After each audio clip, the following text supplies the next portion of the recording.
Notre Dame fans, we are back. It is for round two.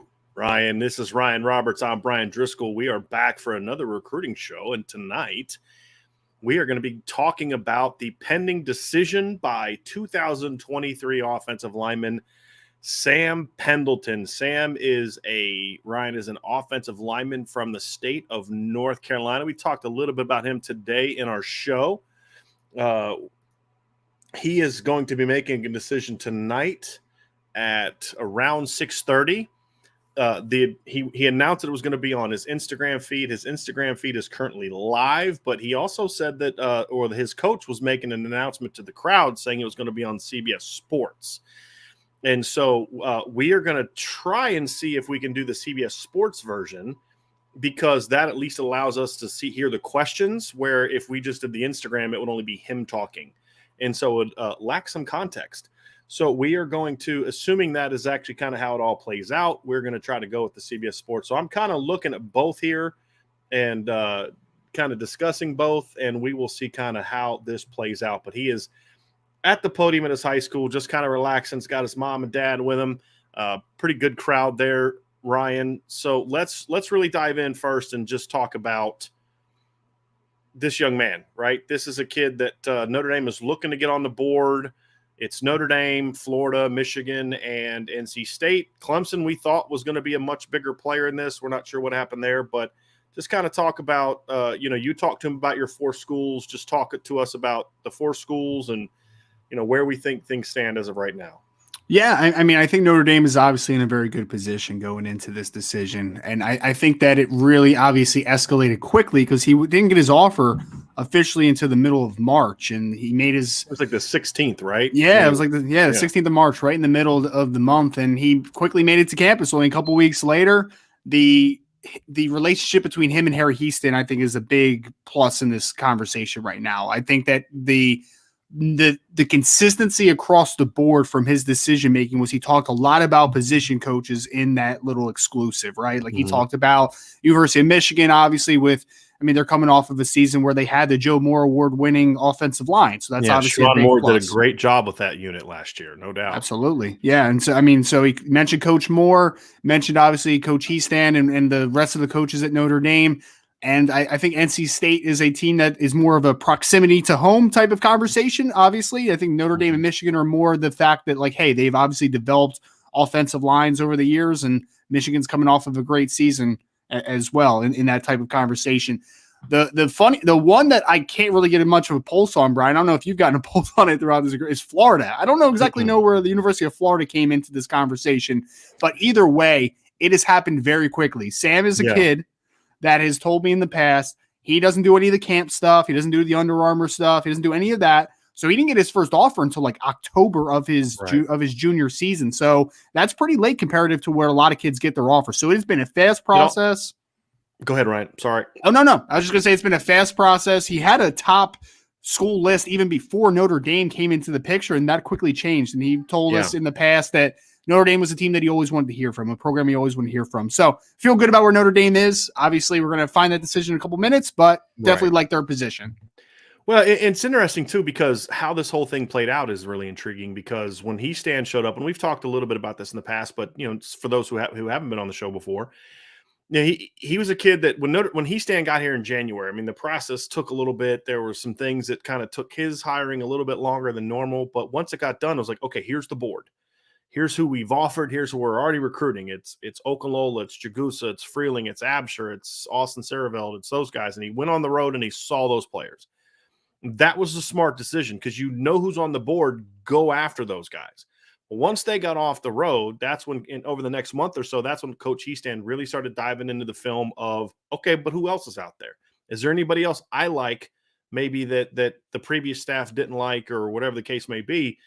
And this is Sam Pendleton is one of those guys. And as you said, once the offer came, like that began, really it began leading up to the offer, but it really took off when the offer came, in regards to Notre Dame really took off and became a big time player for him. And that commitment, that relationship happened quickly, but it's not a thing where like they missed anybody. It's just, it was the process of, here's who's on the board. Let me go find out if there's somebody else that needs to be on it. Coach Easton clearly felt that Sam Pendleton needed to be on it and went after him and made a hard push. So I really like that, that angle to it, because when Harry Heastand sets his sights on a guy, okay, yeah, this guy's, they're going to be tough to beat. This is a guy that they really want. And obviously Sam Pendleton was a guy that Coach Easton set his sights on. And as you said, the whole thing, I mean, we're barely a month and a week past the moment he got offered. I mean, it happened pretty quickly. Oh yeah, for sure. It happens extremely quickly. And I know you mentioned Coach Easton I think since he came, he's only offered 3 total 2023 kids to add to the board, because you have Elijah Page, obviously, the Harris kid from IMG Academy, right? And then Pendleton. Right. So did Harris get offered by Heastand, or was he a guy that had already been offered? Maybe my time's a little off on that one. No, what happened was they started talking to him. Heastand started talking to him, but I don't know if he was a guy that they necessarily targeted.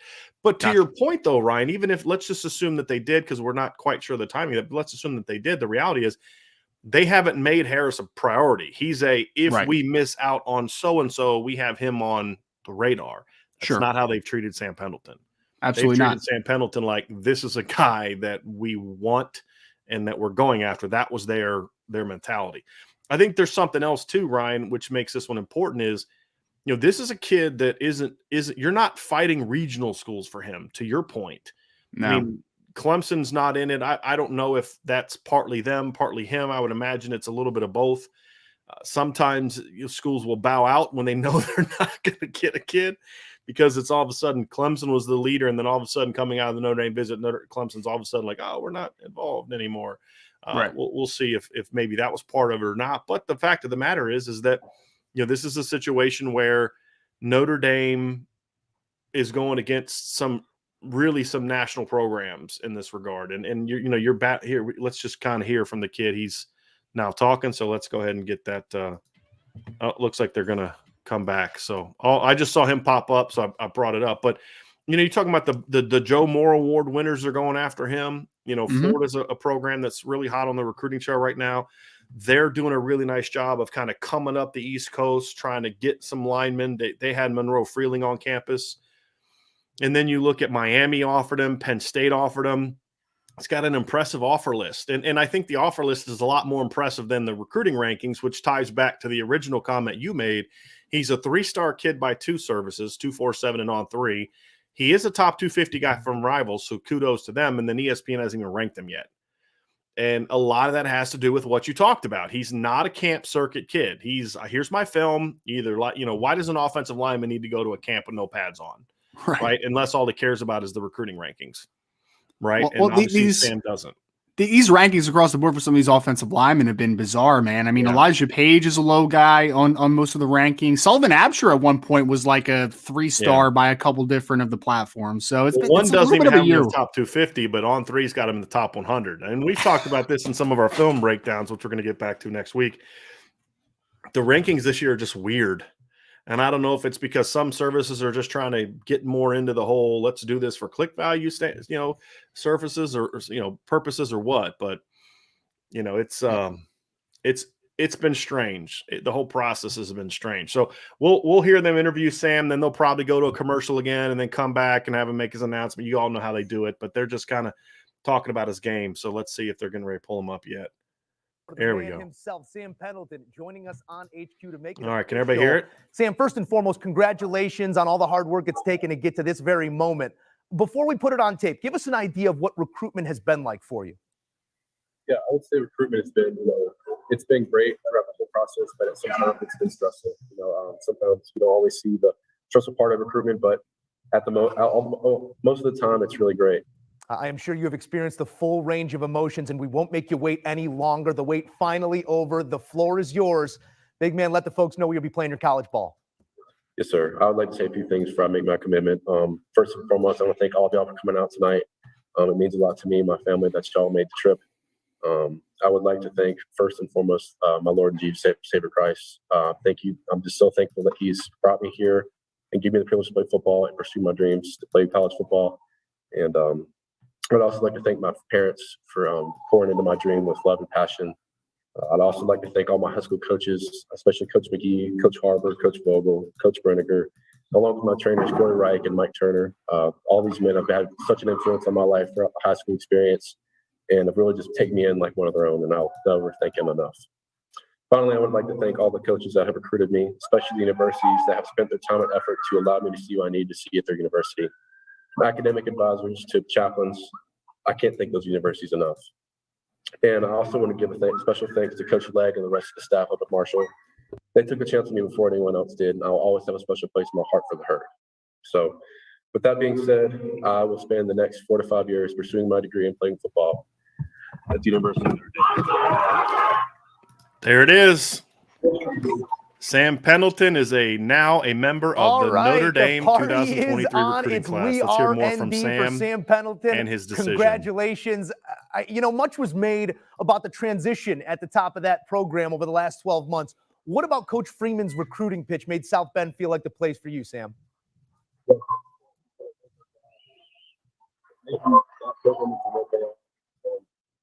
Coach Easton coming back is a really big attraction to recruits such as myself. He does such a great job developing guys, not just as men, but as athletes as well. And I'm just really excited to continue my process there. Well, I got to tell you that Kelly Green looks good on the cap. Can you pinpoint the moment you said to yourself, it's the Irish? Yeah, I kind of knew it was the Irish, about 3 or 4 days after I got back from visit. It's just one of those gut things like everyone else says, when you know, you know. And, just that feeling along with a lot of other things such as academics, don't get much better than Notre Dame, and just the football itself, that's a global school. So that's how I'm in. Well, the icing on top is that it's an O-line factory. The Nelsons, the McGlincheys, the Bars, the Martins. How big of a factor was that segment room in your decision? Yeah, especially those guys that come before me. That's a really big thing that drove me there. Obviously, Coach Easton has really proved himself with those guys, and I just feel like he has so much more to offer of a young recruit like himself.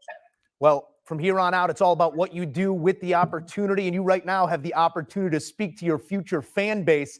Let the Irish faithful know what sort of ball players coming to town. Yes, sir. I would just say that just to expect physicality and hard work coming from me. All right. Well, congratulations from all of us here at CBS. Go enjoy the moment, my friend. Yes, sir. Thank you. I got to say, Ryan, that was probably my favorite commitment from the standpoint of it was short and sweet. Mm-hmm. We didn't have to go through 3 commercials because he's an offensive lineman, right? Yep. I mean, if that's a Harry, he's an offensive line. Hey, I'm going to make my decision. Here we go. We're going to get it over with. And bam, here's the reason why. Didn't play the games, just put the hat on. Like, I loved Braylon James's commitment. There's been so many others that I've really enjoyed, but like that was the most, I shouldn't say my favorite, the most fitting. Like, okay, yep, that's what a Harry Easton offensive line is supposed to be about. But I want to speak to that, Ryan, because he said it right. I mean, it was so clear right then why it's Harry Easton. It's the Harry Easton effect. And the Notre Dame stuff kind of came, oh yeah, and also it's a great school and all that, but it's like, why you pick Notre Dame? Harry Easton. I mean, that's the reason why.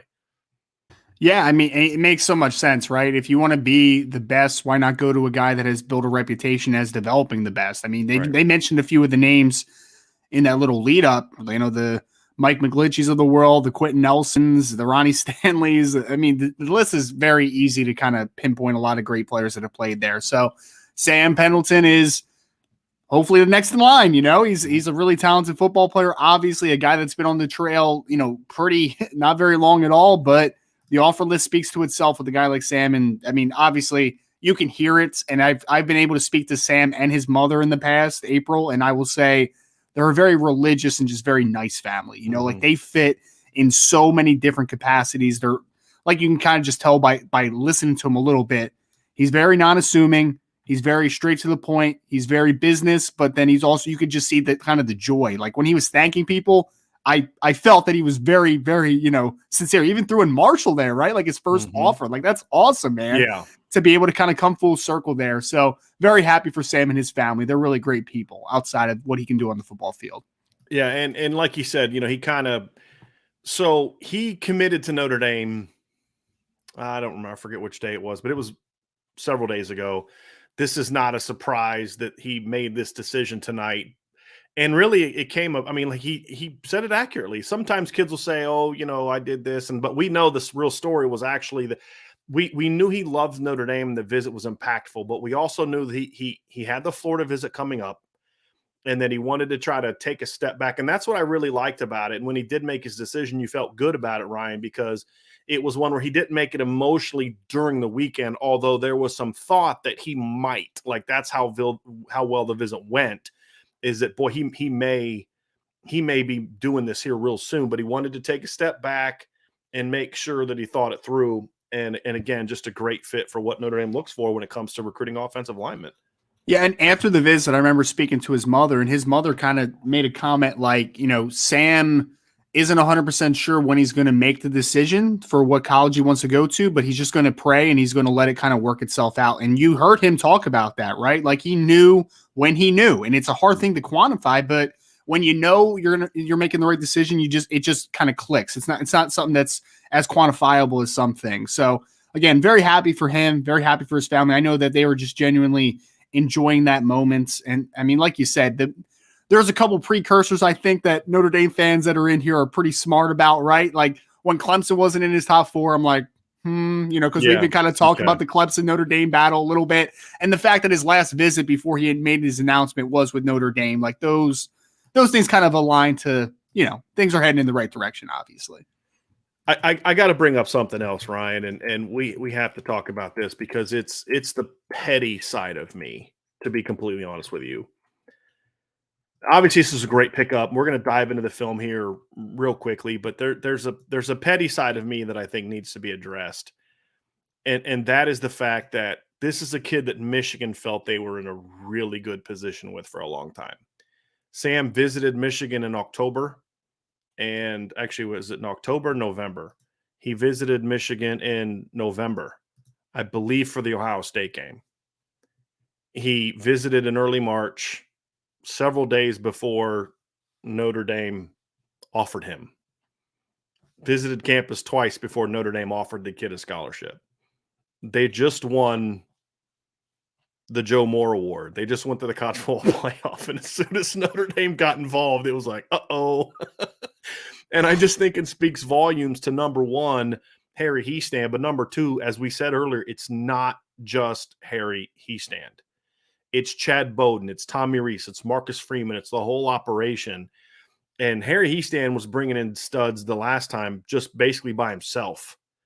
Now it's like, it's not just him. It's going to make them very hard to beat on the recruiting trail at a position like this. And we're seeing it over and over again. And the utter dominance over Michigan in this recruiting class is really surprising.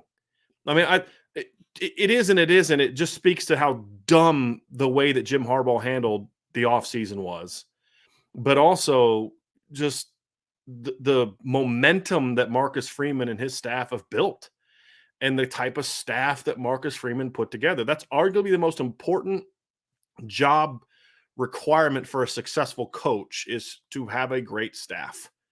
And so far, I mean, coaching wise and recruiting wise, Ryan, one of the questions we didn't get to in the earlier show was, is there anybody that, maybe isn't doing as good of a job as you thought? And there's been great recruiters on the staff for years, but it was always like one great one, two or three really good ones. And then but there's nobody on the staff right now that I can look at and say, yeah, that they're not doing a great job. I mean, we could look at corner with Mike Mickens, but it's like, yeah, but they're coming off the best 2-year stretch that they've had in a long time, right? Like, they chose to move on from a kid in this class, and there's all types of different things. And you're like, and boy, they're recruiting at least really well everywhere. Now it's are you recruiting at an elite level everywhere? Not yet, but they're getting there. But just the utter dominance over Michigan, a year in which they are coming off a playoff berth, is and won the Joe Moore Award, it's surprising to me how dominant it's been, to be completely honest with you. No, I mean, Notre Dame's obviously had some sporadic victories throughout the stretch, just in general, in Michigan. But I agree with you. It's the fact that Michigan has momentum. In theory, they have momentum on the field. They just are coming off a playoff berth. They just had the Joe Moore award-winning offensive line. So in theory, you would think that they would be a big contender for Sam Pendleton, which they were. I mean, they were in the top 4. So, like, yeah, they did a solid enough job in the recruitment. But the fact that they were able to beat this team that's coming off of that success is, I think it speaks paramount to not only the caliber of recruiting that Notre Dame is doing, but also the fact that Jim Harbaugh has not done that program any favors with kind of that offseason flirting with the NFL. Like, that did not do anybody any favors. Like, let's just be honest about that. So great win for Notre Dame. Great win to always beat Michigan. I mean, at the end of the day, that's 2 big wins today on top of grabbing a very talented offensive lineman, to say the least. 2 victories over Michigan in a 3-day period. It's not a bad period. It's a good point at all, Ryan. It's a good point. Period. Yeah, they just stole another Michigan defensive lineman. I forgot about that. Yep. So let's dive into the film, Ryan. Right, Mm-hmm. That's what we like to do, right? Like, that's our bread and butter. So let's dive into some film and share with the people why we think this is such a big pickup for Notre Dame. Yep. So we are going to start with some film analysis of Sam Pendleton. He's listed between 6'5", 290, 6'4", 305. He plays tackle in high school. Notre Dame is recruiting him to be an interior player. So we'll let a few of these go through. I know people are like, can you just let him run through first? We'll try, but you have to understand, y'all, I'm a coach. We don't let plays just go through. We rewind. We're seeing something here that we saw from the kids, the tackles we broke down the other day, which is a nastiness, right? A physicality. He doesn't look 6'5", 305 to me, 6'4", 305 to me on film. No. This is also from last fall. He looks like he's filled out some. He looks like he's a pretty big kid in the upper body. So we'll just have to see him up close and personal. But you can see on here, Ryan, he's definitely interior player. He's definitely an inside guy. He's a vertical player, right? Like, you want him to fire out of his stance to get up to the first and second level. Like, that's this type of dude. The one thing I love, Brian, though, and you saw it especially on that pass block early rep, dude has some powerful punch, man. When he lands it, he moves people. Like, even on this one on the second level, you see just that subtle pop in those hands. That kid gets stalled and his feet stop. Yeah. The thing I like too, Ryan, and this is one of those plays where I feel like this kind of shows why I like him at guard. Like, you're just not going to reach an edge in college that way, but you can get to a 3 technique. But the thing you see from him here, the thing you see from him in a lot of other plays is exactly what we've talked about with these other linemen that Notre Dame really likes. He drives his feet through contact. There's no stopping at the point of contact for him. And it can be taught, but if you have it already, it's much better for any offensive line coach. Yeah, and I love the effort he blocks with, and that kind of goes to your point about, footwork, for running your feet on contact and finishing plays. Like, you can see that he has definitely a little bit of a nasty demeanor to him, but more than anything, I think pretty technically sound for his age, I would say. Yeah, I think so. I think at times I'd like to see him maybe when he's working for width, he'll lift a little bit, but for the most part, I think he plays with a good base, plays with a good pad level, comes off the line with physicality. This is a nice pass set here. Again, especially if you're talking about a guy that's going to be a guard.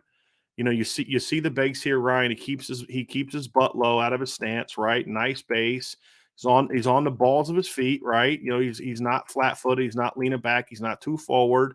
You see the length there, though, right? That's the thing I did notice about him. He seems to have pretty good length for an in.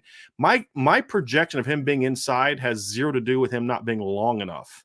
That is the one thing I will say about him, Ryan. I'm not sure if you agree with that or not. Yeah, no, I don't think it's a length issue as much as I just, the foot quickness is good. I don't think it's great. And I mean, more than anything, like, I just think he plays like a guard. And I think his body type is more of a guard, in my opinion. Like, he's got kind of that, he's got kind of those low hips, a little bit of a wide waist. Like, he just looks like a guard to me. Right. And we've talked about that. Sometimes a guy being an interior player is can be as much about his disposition as anything else. And that's true of Sam. Brings his feet a little bit together too much here at the point of contact. But again, you see him driving through the point of contact, really nice feet. I think he's got good agility. It's more, he's not an in-space guy, right? That's the thing for me. His athleticism projects well inside. Again, you see him getting to the second level quickly. At times he'll get a little bit too narrow, a little bit too high, but man, I really like this kid's punch.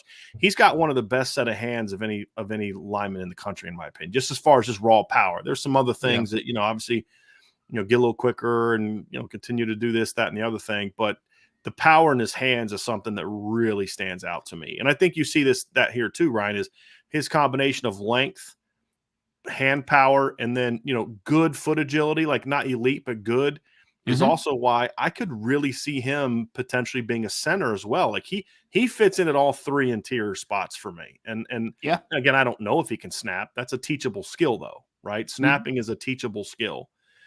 And this is what I like. But look at him driving his feet through contact here. I mean, this is really where you want to be, folks. Like, and he's power stepping, right, Ryan? Like, he's not just like running. He's power stepping. You see him with his feet out. Like you said, I think it's a good observation, right? He seems like a really well-coached kid. Yeah. Now he's got, you can tell the guys that really have the kind of emphasis on technique. You can see how he drives that post foot into the ground. He gets good power, gets good power at the point of attack. You can just see a good base pretty consistently throughout. And I agree with you. I think that his biggest strengths for me is I think he's a great zone blocker, because I think that things that he does well, he's got that punch at the point of attack. I think when you're running duo and, just kind of doing some combos to second level, he's going to get some good movement up front, but then also his foot quickness is plus inside, where he's able to work to the second level. So I think he could play center. I think he has enough length to play left guard. I think he has a disposition to also play right guard on the front side of runs. Like I think he'd know all the above. I think what you've seen from a couple of these clips too, and I'm going to try to find another one. We just saw it. I may have to go back to the other one, but you can noticeably see him like driving his hips in the run game. Like you can noticeably see it, and you don't always see that. Like, this isn't a great example because it's kind of far away. I'm going to try to find one. But what you'll see is you'll kind of see when a guy engages, he's driving his hips, is you'll see kind of like his stomach area kind of go in a little bit, right? And his back kind of goes out. That's where that hip drive is coming from. And you'll see that from Sam in these clips, Ryan. And I guarantee that, because I agree. I think there's a lot of strength through the lower body and the hips. There's a lot of hip snap. I would guarantee that this kid is a good power cleaner, probably a good squatter, probably a good weight room kid in general. You can just see that there's lower body power there. When you saw the picture that we have on the front page too, like he's got pretty big arms for a high school junior. He's not like a big. That's the thing that I was surprised by, because he does, like on this film, you can't really tell what kind of body he has. And then when you see the photos of him from the Notre Dame visit, you're like, he's just a big kid. Like he's not like fat. You know what I mean? He's like a farm boy, man. Yeah, like that's just what he got. Yeah, he's a country boy. That's a good way of putting it. Like he's just a big kid. Yep. So a lot to like about this young man. And again, we're watching him play tackle. I think his game's going to go to an even greater level when he moves inside. I just think that's where his game is ideally suited. I like this. This is good right here. Yeah, I think one thing that you said, Brian, like I think at worst, even if he never hits his ceiling, this is a kid that can back up three different positions inside. Right. Like this is a depth piece at worst, in my opinion. This play I like right here, because this shows that fundamental, sound play. He's got to help secure his outside gap, so he does that with his outside arm, but he stays square and he's got his eyes inside to protect the B gap. He sees that guy go outside. He steps down, takes on a pretty good-sized kid here, and just opens up a gaping hole. It's a really, really good football play right there. Yeah, and some people are making a observation that number 74 on their team's a big kid too. I think I might need to look him up. He's not the only good offensive. I mean, he's their best offensive lineman by far, but they've got a couple kids you're like, okay, that kid's not bad. Okay, that kid's not bad. They got some size up front. They're a well-coached football. They're a well-coached group of kids, but I do think his technique, from what I can tell, and I don't know the age groups of those other kids, that might factor into it as well, is the most sound of all of them. I agree. Somebody said Spencer Webb, 6'5", 315 pounds. Oh, gotcha. So I don't know if that's who that is, but that's what Greekanese 206 just put into the chat. Greekanese, that's a big boy. I like this recovery right here, because this isn't like necessarily a great clip. Like he kind of gets off balance a little bit, right? Mm-hmm. But he recovers, keeps his base, gets his butt back down, and gets back in position where he's ready to get back in the fight. Well, and that's when we did our offensive tackle kind of film breakdown, Brian. That's the type of play I was talking about when I'm talking about the flexibility, right? Like there's going to be plays where guys are going to kind of get knocked off their track a little bit. Their body's going to get kind of contorted in different ways. The ability to get your body back in position is a really underrated kind of element of playing offensive line. And although I usually kind of parlay that with playing offensive tackle more than guard, it's still really nice to see that he has some type of flexibility to kind of get out of trouble at times. Yeah. So that's Sam Pendleton's film, folks. So that is Notre Dame's latest commitment. Obviously, Sam joining the class means Notre Dame is back to number 1 in the 247 composite rankings. They're still number 2 in rivals because Texas A&M now has 19 commitments in their class, which is, it's a really good class for Texas A&M, but like their average star ranking is like in the mid 3s, I think. Texas Tech, you mean? Texas Tech, yeah. Huge class for Texas Tech. They're putting together a nice class for them. We'll see if they can hang on to them, but it's mostly 3-star kids. But it's a good class. So Notre Dame has the best class in the country right now, and this gives them commitment number 10. Yep. He is now the 4th offensive lineman to commit, or 4th offensive player to commit to Notre Dame, joining running back Cedric Irvin, tight end Cooper Flanagan, wide receiver Braylon James, right? So 4th public commitment on the offensive side of the ball. And as we said, numero uno along the offensive line. So let's talk about the need fit here, Ryan. I think this kid fits a need in 3 areas. Number 1, obviously Notre Dame wants to get 4 offensive linemen in this class. This is step 1 to that. Number 2, I think Notre Dame clearly wanted to add more physicality to the offensive line. Check, right? And then number 3, I think that they wanted at least one guy that was going to be a pure interior player that could, as you said, can play those spots. Because that's the thing, is they've signed a lot of interior guys the last couple of years. So this is more of a tackle class that they're looking for. But there is at least one guy that you want to say, hey, look, we like him inside. He brings the agility, the power, and all this. And I think he's that guy. Like if they miss on Austin Saraveld, who's another guy that Notre Dame likes and wants in this class, another interior guy, they're okay because they don't have a need for numbers from an interior player standpoint. Now, this is it. This is one. Because they're going to recruit tackles, Sullivan Absher, Charles Jagusa, guys like that, Ty Chan in last year's class, that could potentially move inside as well. So Harry Heastand doesn't like to recruit nearly as many pure interior guys as Jeff Quinn seemed to like to recruit. And so I think that's a big thing too, but you've now met your need there as well. And as we talked about in the show earlier today, being able to get into the that Carolinas region for an offensive lineman, sort of that, we can call it Mid-Atlantic, ACC region, whatever the case may be. They haven't got an offensive lineman from that area since 2014 with Sam Mustipher. And they haven't got a kid from an offensive lineman from North Carolina since 2012 with Mark Harrell. So getting back into that state is another positive that comes from the commitment of Sam Pendleton. Yeah, and I mean, there's going to be several Carolina battles this season for offensive line specifically, right? We talk about Monroe Freeling, we talk about Sullivan Absher, of course, out of North Carolina, like Pendleton is, and it's very nice. I mean, to say the least, man, because like you said, that's a region that is starting to more and more produce offensive linemen, especially in this cycle. So this is kind of like the Massachusetts of the South a little bit, right? Like we say, Notre Dame has made a big impact in the state of Massachusetts, and it could continue to grow. Carolinas are the same from the offensive lineman perspective. So it's a good start to it for sure.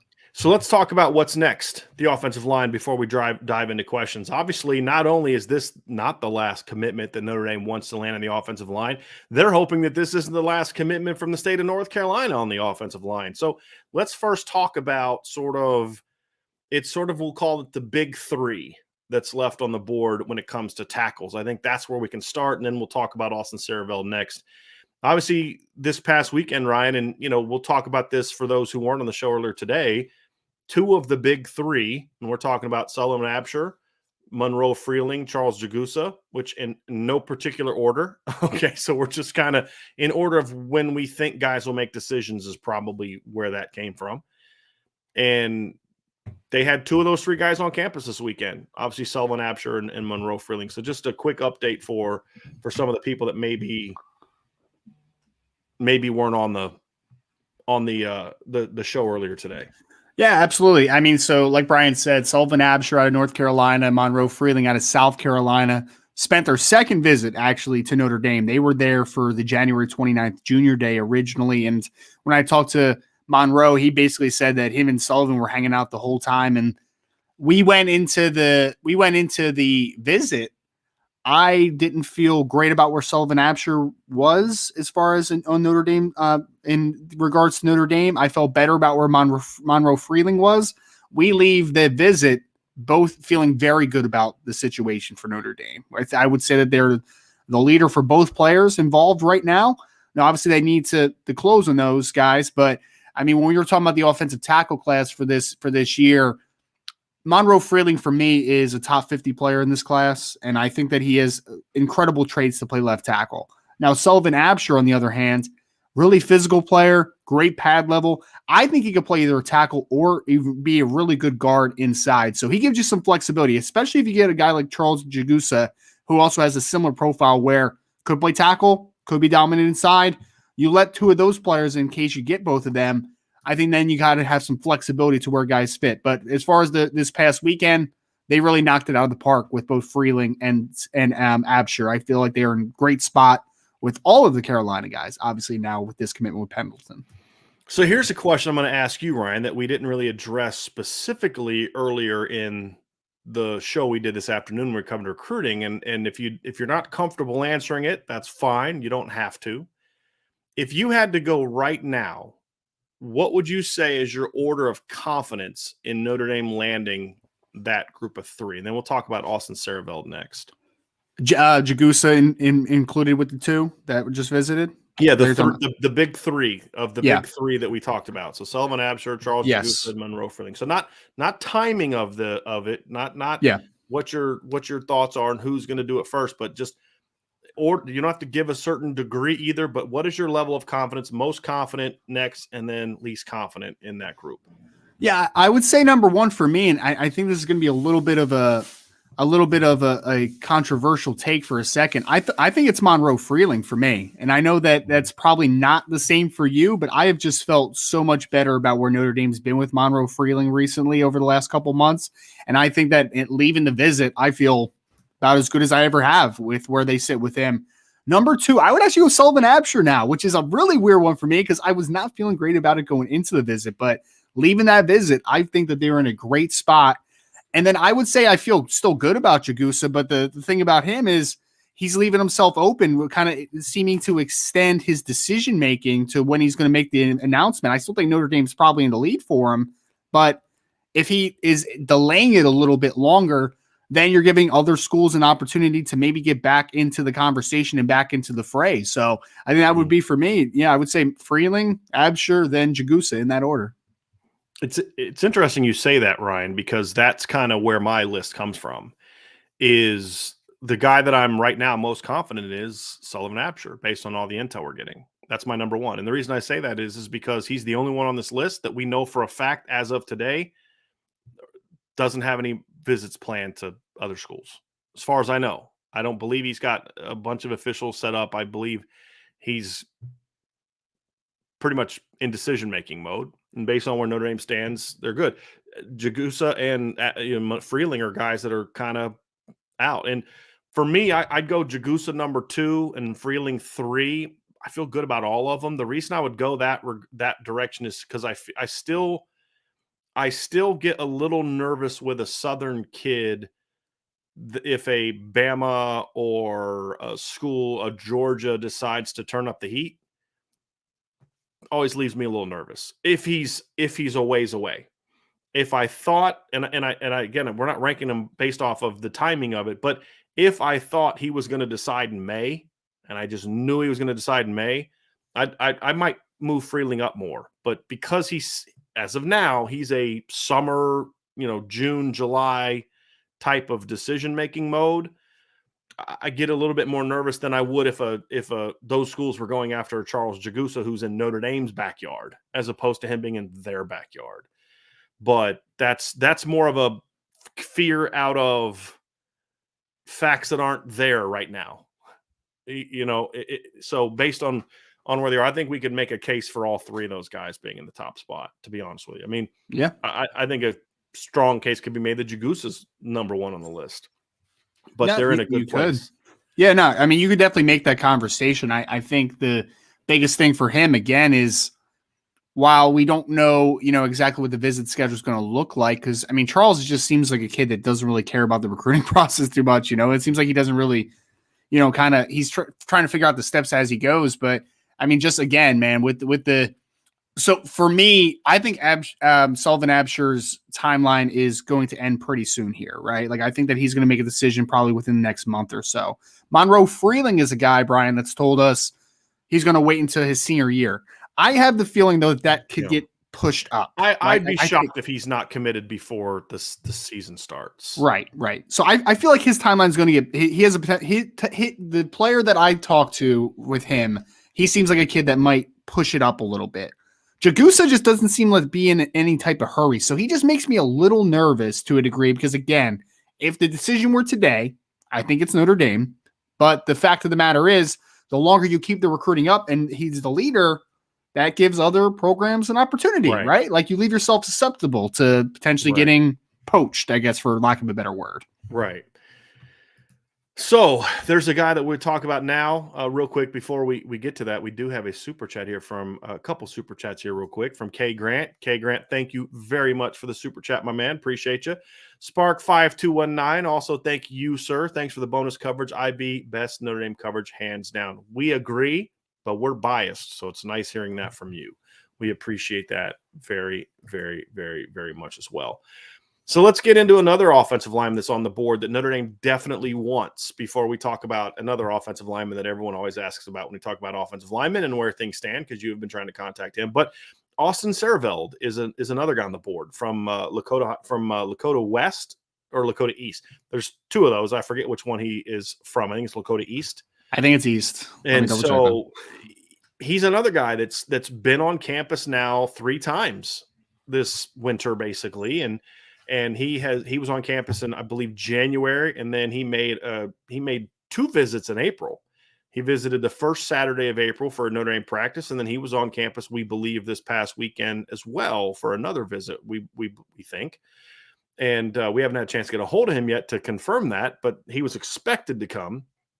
Where do you Austin is also a reminder, he recently announced a few weeks ago that he is a Final 3 of Notre Dame, Ohio State, and Alabama. Most believe this is an Ohio State-Notre Dame battle. And depending on whether Ohio State or Notre Dame leads depend on who you ask and what day you ask it, basically. So what's the latest that you know of about him? Because he's also the other pure interior guy. Like we think Absher and Jagusa are guys that could play tackle. Saraveld's the other pure interior player on the board for Notre Dame. So what's the latest with Austin Saraveld, in your opinion? Yeah, he's a tough one to read sometimes. I feel like right now it's a coin flip. Like you said, on one day you can convince me it's Ohio State. On the other day you can convince me it's Notre Dame. I definitely think that is the top 2, though. Like Alabama, I think it's just a throw-in because it's Alabama, to be honest. Like he's an Ohio kid. He likes the Buckeyes. The Buckeyes have been on him for a long time now. Notre Dame likes him, though, and they'll take him. There's no doubt about it. So I think that is definitely a 1-to-1 to Ohio State versus Notre Dame.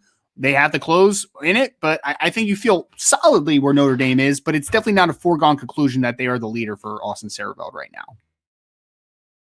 So obviously there's another 2 guys on the board. Elijah Page, we won't chat a lot about today because his recruitment is it's a down the road one kind of deal.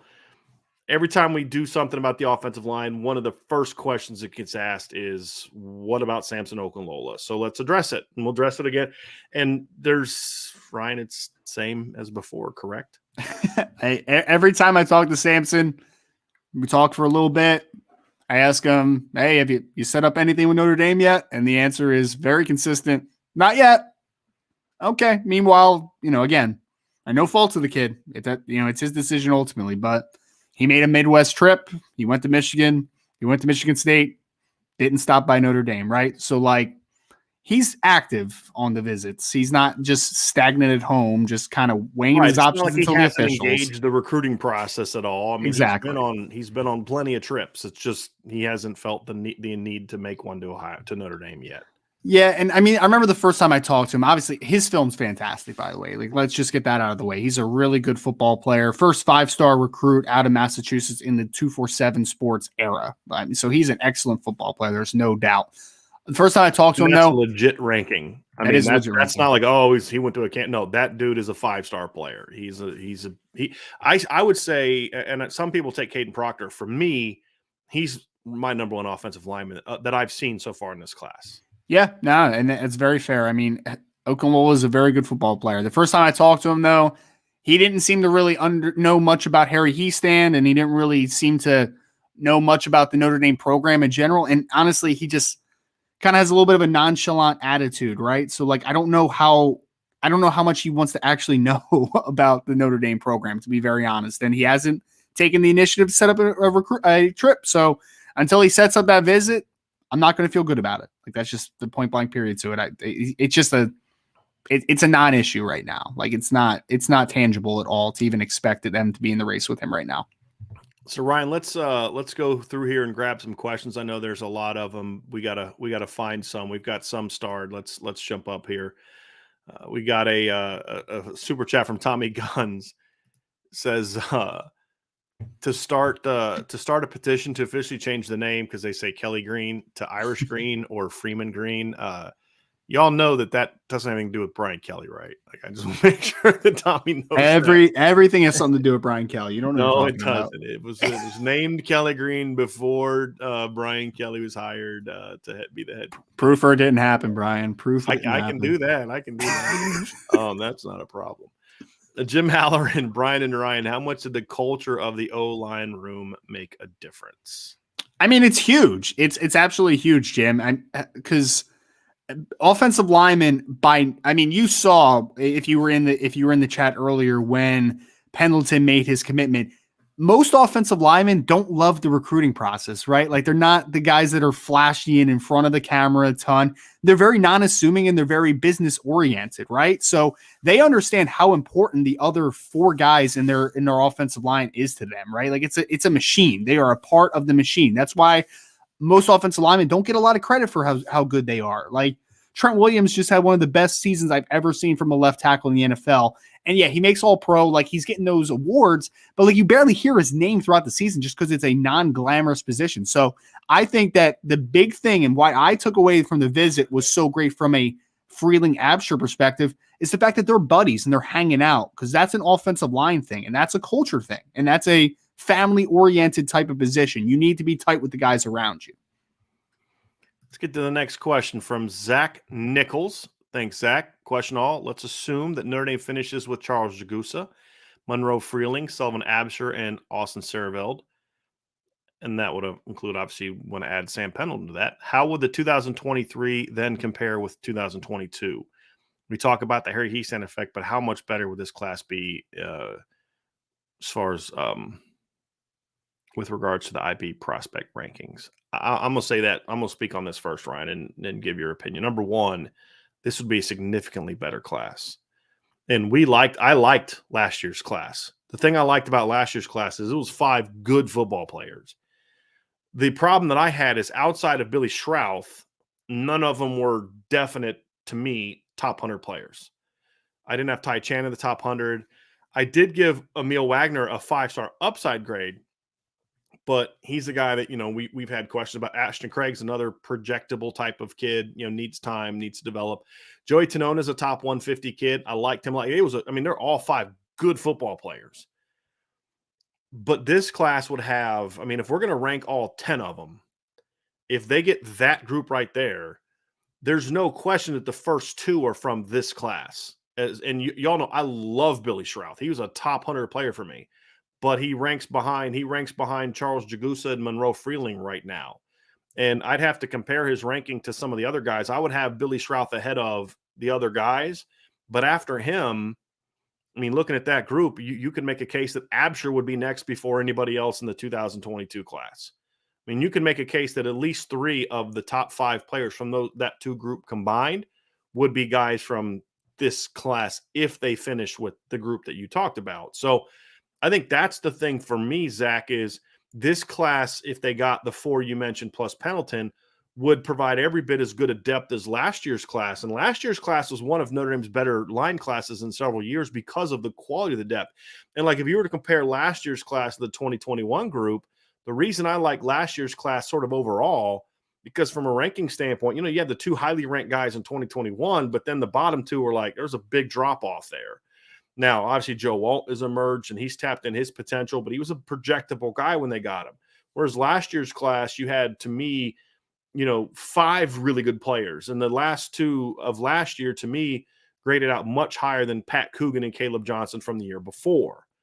And so, to me, depth of talent in the offensive line matters. And the reason I like last year's class, Ryan, also, and I should preface this because how I graded that 5 would be different if Notre Dame signed a bunch of receivers and there was no top 100 guys. And when I mean top 100, I'm talking my grade. I don't care what other guys are ranked. I'm talking about my grade. Is because I don't think you need a star along the offensive line to have a great line. And I think Michigan's line last year is a great example of that. There's no guy that I look at, I'm like, that guy's a future first-round pick. Maybe somebody turns into that, but I didn't see it.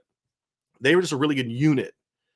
And we've seen that from Iowa for a lot of years. And they've had their Tristan Wirfs and the kid that they have at center this year. But so many years, Iowa doesn't necessarily really have a great individual lineman. And some of the guys that got drafted high you found out later, were products of the system. Robert Gallery. More so than great players. I'm a believer that if you give me 5 just good football players, I'm going to have a really good offensive line if I have a good offensive line coach. Yeah. And so that's why I value last year's line. If I could choose, however, I'd rather have 5 with all 5 being really good, but 2 of them being elite. I'd rather have that, or at least elite upside. And so to me, that's what I prefer.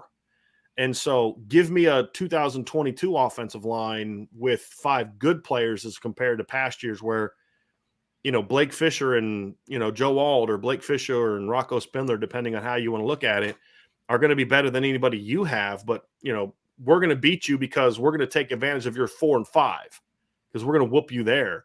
Whereas last year's group, if they all pan out, there is no 4 or 5 you can take advantage of. And that's what this group would be the same as well. So that's fair. That's fair. No, that's a lot of great context. I think for me, Brian, because I didn't grade the 2022 class, obviously. Like I watched Emil Wagner, I watched Billy Schrouth because, I was a Notre Dame fan, obviously, right? So I wanted to watch the guys that were signing with them. I will say this, just from my perspective, and I would love, if you could disagree with this, I would love to hear it, honestly, because I think it's a great conversation. I think if you get that 2023 group that's mentioned there, Jagusa, Freeling, Absher, and Saraveld, I think that fits a lot better from a cross-the-board perspective, from a practicality perspective, from a playing perspective than last year's group, because Emil Wagner is a little bit of a project. If he turns out, he could definitely be a really good offensive tackle. There's no doubt. But if he does not, then who's the offensive tackle in that group? Is it Tai Chan? Is it not? Well, let's just go with the assumption that everybody pans out. Sure. Okay. And Emil does fill out. The reality is he's the only guy that I can definitely say he's a tackle. Right. To your point. I don't even think we need to talk about if he doesn't pan out, that class is in trouble. Mm-hmm. But that's the problem is Tai Chan, to me, was a tackle when they got him, but he outgrew it. And I think as he got bigger, his feet got a little slower, and he didn't look like a tackle to me in this type of offense, in my opinion. Other offenses, he could play tackle. Like Bama's offense, he could play tackle because that's more of a power football thing where it's a gap scheme and stuff like that. This requires a little bit more. It's not better or worse. It's just different, right? Notre Dame is more of a zone team, which requires a little bit more athleticism on the edge. And so I don't see Tai Chan as a tackle. I don't see Joey Tanona could play tackle, but he's better inside, in my opinion, than he is outside. And so to your point, Ryan, I would much rather be in a situation where I got to move somebody outside inside than moving someone inside outside, to your point. Yeah. And so as a group of 5 fitting, so again, beyond the recruiting rankings aspect and the talent aspect, you got to fit those 5 guys together. So if you could only play one group of 5, I agree with you that this year's group would be better because there's more athleticism. there's also a lot more size in this group. I mean, of that group right there, Monroe Freeling would be the smallest guy at 6'7", 285. Yeah. You know, Jagusa's 290, 295. Saraveld's 315. Pendleton's between 290 to 305, depending on how he's listed. Absher's listed at 275. He's not 275. I think he's at least 280, 285. Whereas you look at last year's group and, you know, Ashton Craig is 260, 270. You know, Billy Shrouth is 280, 285. You know, Emil Wagner's 260, 265. And that's even questionable in my personal opinion. Yep.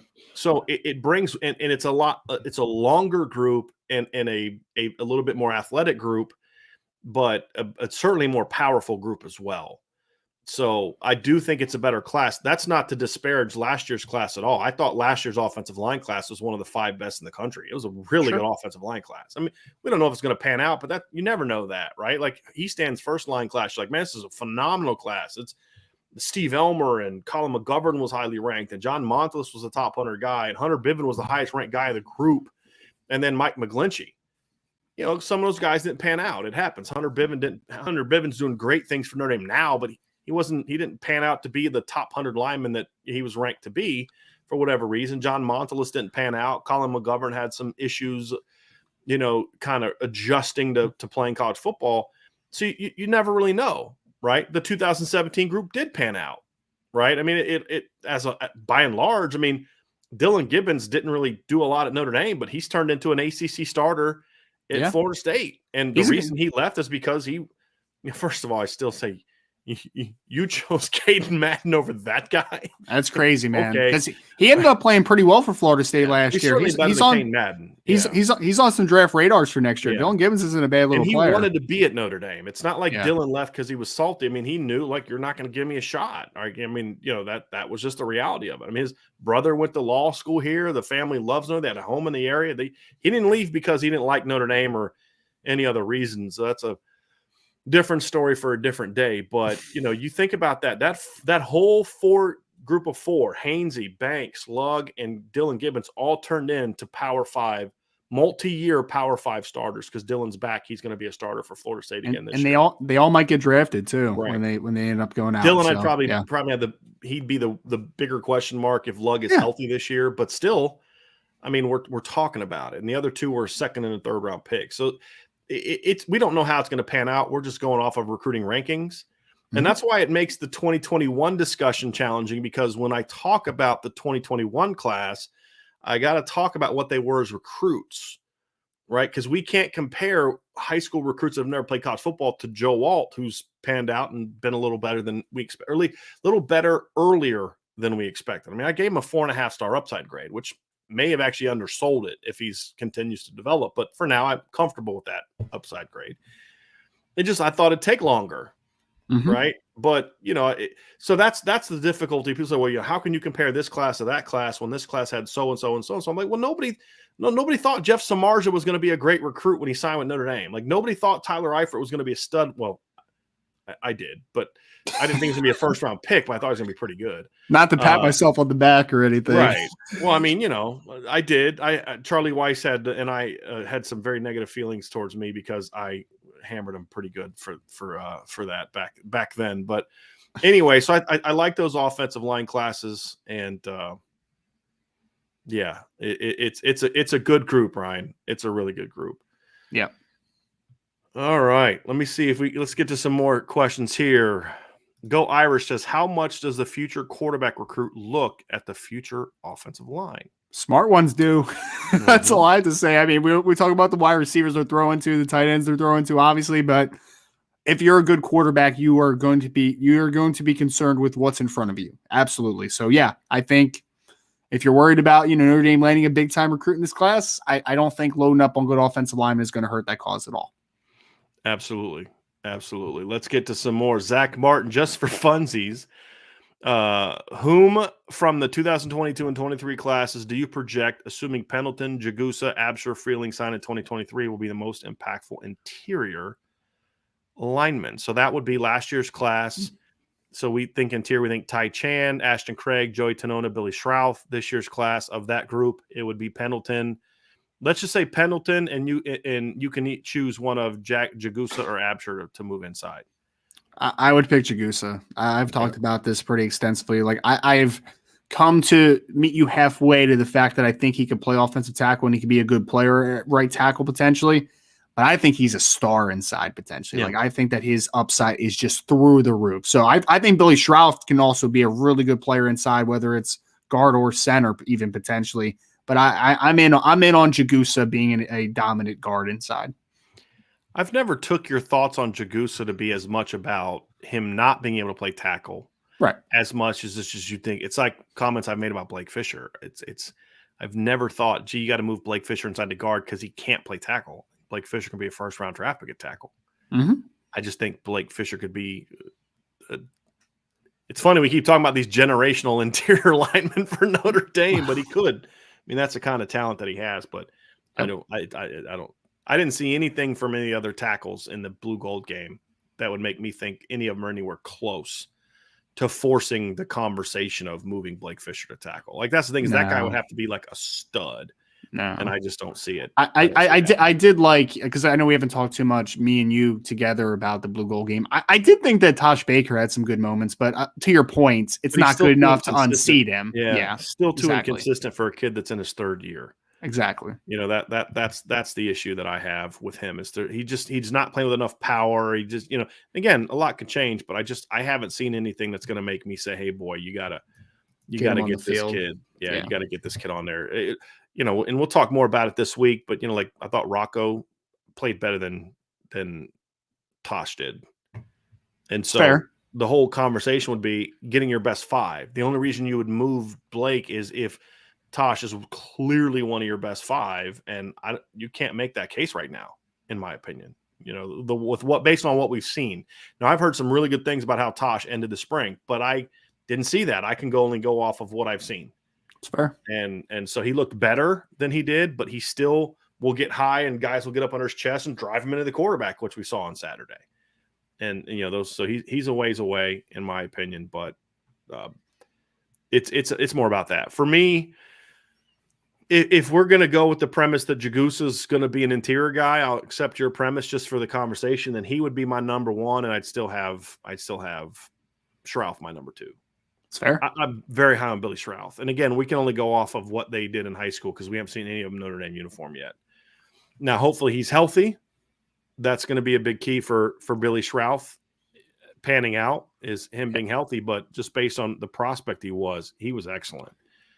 Do you prefer, sorry, going off a little bit of tangent, but Schrauth, do you like him most at guard, or do you think he's a center maybe long term? Because I don't care. No, you don't care. Yeah. No, I mean, I'm a believer, Ryan. Get your best five out there, and if the fastest way to get him on the field is to move him to center, then move him to center. If the fastest way to get him, if you recruit a kid to play center, and the fastest way, and he's one of your best five, but the best way to get him on the field is to move him to guard, then move him to guard. Fair, right? Like I really don't get into that as long as the guy can play the both positions at the same level. Fair. Like if getting him to center gets him on the field, but he's not a good center, then you don't have your best five on there, because can you be the best five at the positions that you're being asked to play, right? Like if your five best, and this is a crazy example just to prove a point, but if your five best players are centers and none of them can play tackle, then they're not your best five, right? As far as putting a line together, they may be your five most talented guys, but they're pigeonholed into a specific position. You can't move them out there, and they're going to play at the same level, right? Like I wouldn't put Blake Fisher to center.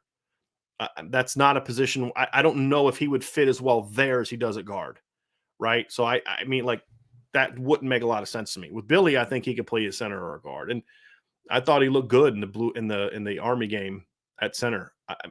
His snap to step and snap to punch was really quick and natural. So I like that, but I also know they like Ashton Craig at center, and Joey Tonona could maybe get a look at center if he can be healthy. So, but I really don't care. Whatever gets him up the two deep the fastest when he gets back from being healthy is all I really care about. So I'd like to see them kind of think ahead, and Harry was good at this when he was at Notre Dame last time, but think ahead to where you see him, even if he's not in your two deep now, but where, as you look forward, do you think he's going to have the best chance to compete? And put him there now. If that's center, then put him at center. If it's guard, put him at guard. This is a good one. John Platt, I think I want to answer this. John Platt says, can anyone give me a brief explanation of how recruiting rankings are figured? John, they vary from service to service, but generally speaking, there's a point system that recruits are given based on basically where they're ranked. Rivals, it's a combination of, are you a 6.1, 6.0, 5.9, 5.8, and so forth. And each of those are allotted a point. And then based on where you're ranked, you're also allotted another point. If you're not ranked in the top 250, you don't get the second point total. You just get whatever you are for being a 5.8 or a 5.7 or a 5.6, whatever the case may be.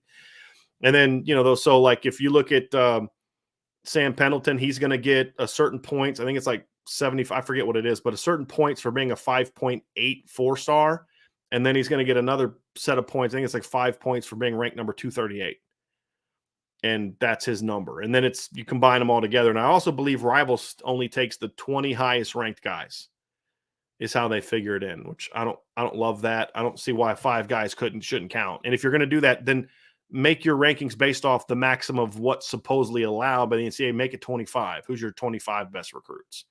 Because, well, one class is bigger than another. Well, that should matter when you're talking about. I mean, if I got 25 and you got 16, your 16 may be good, but you can't field a football team with 16 dudes, right? Unless you're going to be having dudes playing both ways. I can in theory, put a team on the field. So I think that stuff should matter. It's a different point systems are determined by others differently, but it's all based on a point system. The only one that doesn't go off of a point system, as far as I can tell, is ESPN and SI99. I know how SI99's works, and I like it. I don't know how ESPN does theirs because they don't really have a method to their madness as far as I can tell. SI99 is more subjective. We look at, okay, did, the talent that you landed. We look at, did you meet your needs? Are you heavy at certain positions and not others? Is there depth to the class? Like all those things, how does the players fit the team that they're going to? Like if you sign Jimmy Clausen, but you're running the triple option, then sorry, I don't really care that you signed Jimmy Clausen, right? Because he's not going to be very good in your offense. So I think that's part of the fit as well. It's more subjective. I like that personally better. I think there's inherent flaws with a points-based system, but it is good from a perception standpoint, which is why we talk about it. It matters from a perception standpoint. I don't think it matters a ton from, rankings don't determine your future. They're just tools to try to gauge a player's ability. Anything you'd like to add to that, Ryan? I just love that you had to mention triple option, man. Always comes back to the triple option. I'm trying to make a point. It's the most dramatic point I could think of. Jimmy Clausen running the triple. Now that's a visual that's going to hit home for you now, isn't it, Ryan? He's going to pitch it every single time, or he's going to give it. He's going to audible is what he's going to do. He's going to audible. Well, let's audible to shotgun real quick. Empty. Well, we're making it up now. You didn't recruit me to run the option. That's awesome. That's what Ron Paula should have done with Lou Holtz. Colin McCann says, you think if Pendleton commits, this is obviously was put up before the announcement, but we're going to still answer the question. So we'll update Colin's question a little bit. Since now that Pendleton commits, do you think any other offensive lineman will follow? I mean, I don't think that they're following just because Pendleton committed. Like, I don't think he's opening the floodgates, but I will say, Colin, I do expect some offensive linemen to come off the board here pretty soon. Yeah, I do. I think if it was because of him, it wouldn't be because of him directly. Like, okay, Pendleton's there. I got to go there now. Right. But I do think we get a situation where they said, hey, guys, here's our numbers. And one of those spots is now gone. So you can take your recruitment as long as you want, but just understand this is what we're doing. Right. And you can say that, but, that's not necessarily what you may do with some guys, but you still say it to a degree. But, yeah, I think that could happen. But I think that'll normally happen in a class where you've told guys you're going to take at least 4. That pressure doesn't really start till you get 2 in the class. Then you start saying, like, oh, okay, they got 2 dudes now. I should probably I want to be there. What's more important to you? Picking the school you want or going through the recruiting process, right? Right. So that's the decision you have to make. And when you don't have anybody on the board, then that doesn't work at all.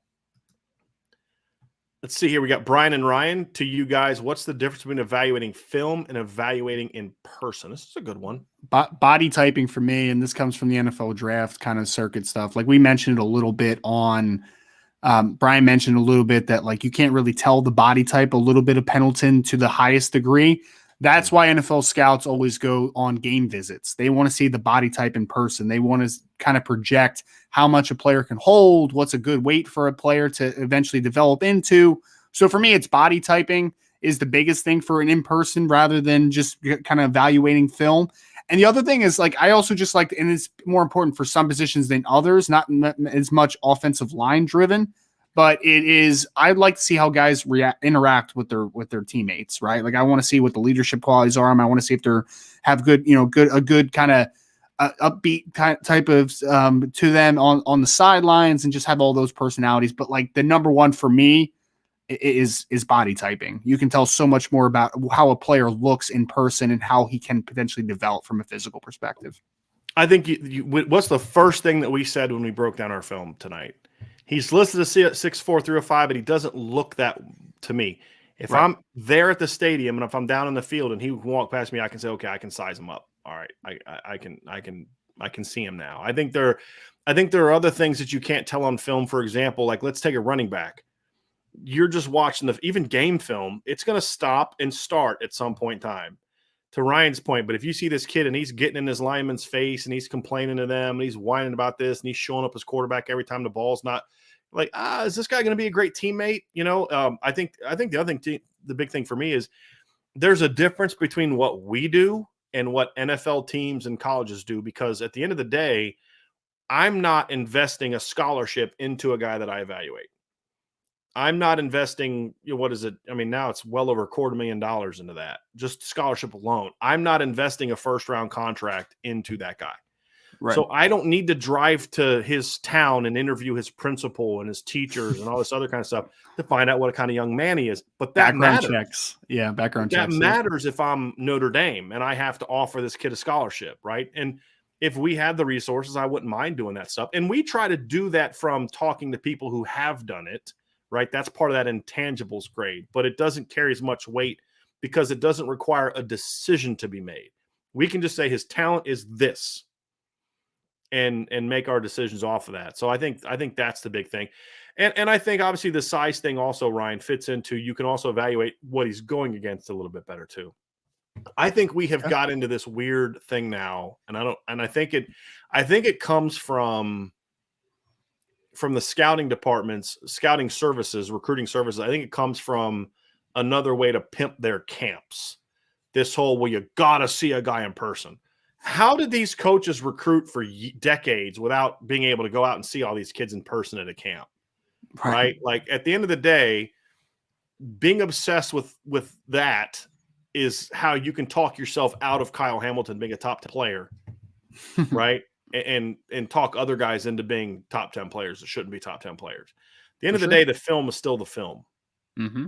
And I think that sometimes we're in this weird thing, and I don't know if it's like a tribalism or it's a way for recruiting services to kind of put themselves above the peasants that watch YouTube games or whatever else. Like, well, you didn't see him in person, so you don't have an opinion. Shut up. You know what I mean? Like, you can see the guy in person. If you can't evaluate, I don't care how many camps you go to, right? Rivals director or whatever the case may be.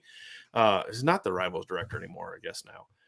But that's kind of my thing is the film is the film, right? Yep. But when you're talking about the scholarship or investing I mean, when I was coaching, I would go to as many games as I could in the fall, right? I mean, just because like I said, there are things you want to see. How does a kid handle adversity in the middle of a game?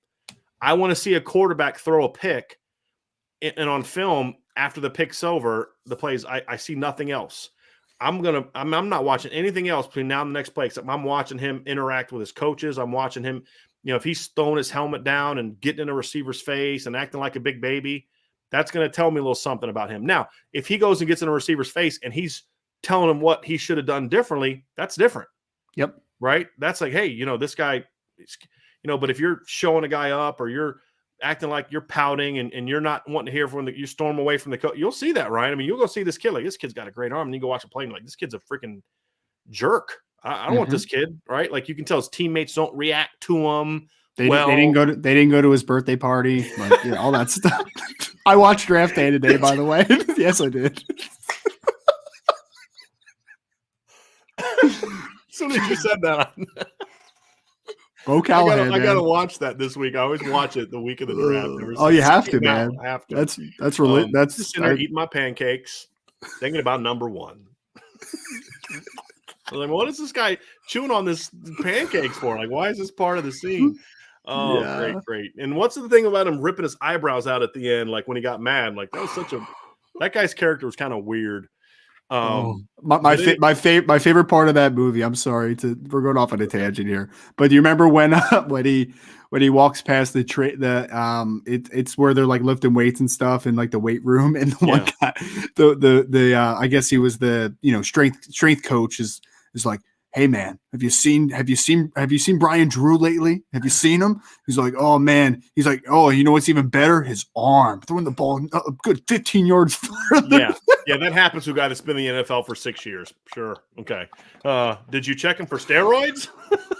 I love that. That movie is so corny, but I love it. I love the movie, but there's so much you're like, oh, that's cringe. It's so cringe, but I still enjoy the movie. I especially the last scene. I think they named the strength coach Tony Bagel too, which is awesome. Yeah, don't listen to coach. Like, what do you mean don't listen to coach? Coach is the one that's got us back. Like, what are you talking about? Don't listen to coach. Compete with them. Like, what are you talking? It was so lame. But I love it. I still love it. I still love the movie. I do. I'm not gonna lie to you. I do. And I'll be honest with you, I've met some NFL scouts, and some of them are great. But some of them are like those dudes that are like, they're idiots. It's like any profession. You're going to get dumb morons and people that are bad at their jobs in any profession. There's no doubt about it. Let's get to some more here before we get out of here. We actually answered that one. Oh, here we go. Brian and Ryan, will we see a fullback this fall? Yes. Won't be on scholarship. Davis Sherwood? Is that Davis Sherwood? Yeah, they got a couple of them. Charlie Weiss's last belt loop, off topic, and Pemba status. Charlie, we talked about that earlier. Notre Dame is still very much a player for him. We're both a little hesitant to jump completely on board to Notre Dame, but he still has a lot of visits planned. It sounds like this is going to go on for a while, but they're still in the game, no doubt about it. Nothing personal. What is up with LSU stealing the gold throne idea? Imitation is the greatest form of flattery, man. That's all I got to say about it. And I do think LSU jacked it a little bit, but Notre Dame didn't invent the gold throne. Colleges have used that before. Notre Dame invented, as far as I know, doing it on gold bricks. Yes. That's new. But Oklahoma does that. There are Oregon, I think, does that. There are other schools that have like a throne for kids. Mm-hmm. LSU's is kind of lame because there's like just this throne in the middle of the room with like nothing around it, which is very lame, very typical Brian Kelly-ish. You're seeing him being reactionary there. I'm just being honest. Like, he suddenly starts kind of after all the stuff about Marcus Freeman comes out about alums. All of a sudden you hear Brian Kelly like bringing in all these, it's like he's paying very close attention to what's happening in Notre Dame. There's no question about it. Very close attention to what's happening there, which is why he's being quoted as with comments about Notre Dame. So there's a lot to that. Let's get to this last question from Keith, and we're going to wrap this up. It says, are you guys watching the NFL draft?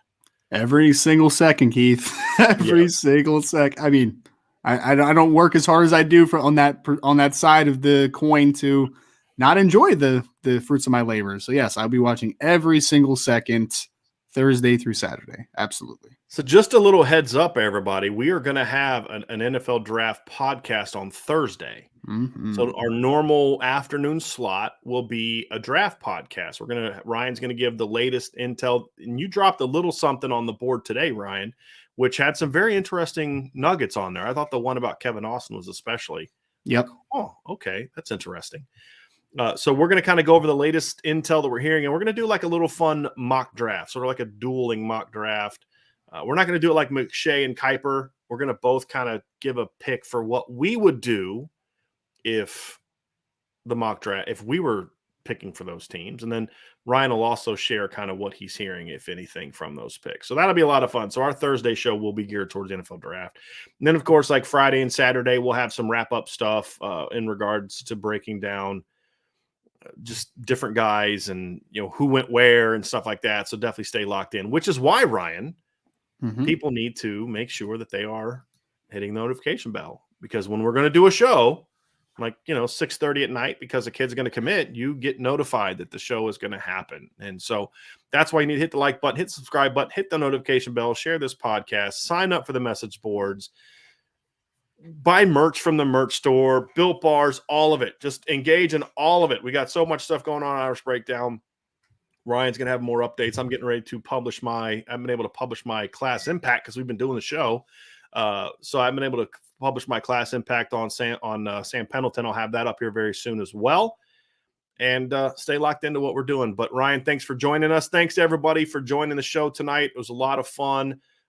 We actually had a super chat pop up here real quickly. I want to get to with your chest super chat. What is the possibility of a guy like Jagusa gets spurred to action by saying available spots fill up? If he's all set on Notre Dame and he starts to, he's trying to like let the process play out and you see spots filled up. I mean, there's going to be a point in your mind where you're kind of like, there's probably limited space there. So I think that does have some validity to it for sure. Yeah, I could see it. I think it all depends on whether or not you made the point, whether or not a guy is locked in to there and just wants to experience the process. But I still think it would take more than one or two for that to happen. Got another super chat popped up. We'll always extend the shows if you guys want to throw more super chats at us. I'm just saying. Yep. It says, Brian, are you nervous that the player you thought would commit this past weekend didn't commit? No, I'm not. And I'm not. I obviously can't get too much into it, but I'm not. I think it's just a timing thing. It's nothing that I'm worried about yet. So no, I'm not. We did think a kid was going to commit this weekend. I could pretend that, no, we always knew it was be Brandon Davis Wayne. That's not who we thought it was going to be. We thought it was going to be a 2023 player. From everything we've heard, he's in great shape. Everything's good to go. It's just a timing thing. So we'll hopefully be able to find out more what's going on. It's not cold feet. It's the timing issue. Right. I just want to put that out there. Right. Yep. As of right now, as we always say, if things change, we'll let you know. Promise. If things change, we'll let you know. But thank you for that super chat. And I forgot again, how do you pronounce that? Your screen name. I always forget this. I always think I remember we had this discussion before and you told us what it was, but I can't remember. What it was. So and then as far as the thing about the commit, it's not on the board. We didn't talk about it because we haven't said who it is. And so if we talk too much about why it didn't happen, then it makes it kind of obvious who it is. So we're not going to do that. But as of right now, like you said, we're not concerned about it right now. May say, Kate, let manager. Okay. I'm going to remember that one. So now it's just the abbreviation for that. So thank you so much for that. May say K, follow his advice, everybody. Join the message board, smash that like button, subscribe to the show, hit the notification bell, share the podcast, leave a 5-star review if you're listening via one of the podcast apps. And of course, as always, go Irish. Thanks everybody for being a part of the second edition of today's Irish Breakdown podcast. We'll see you again tomorrow.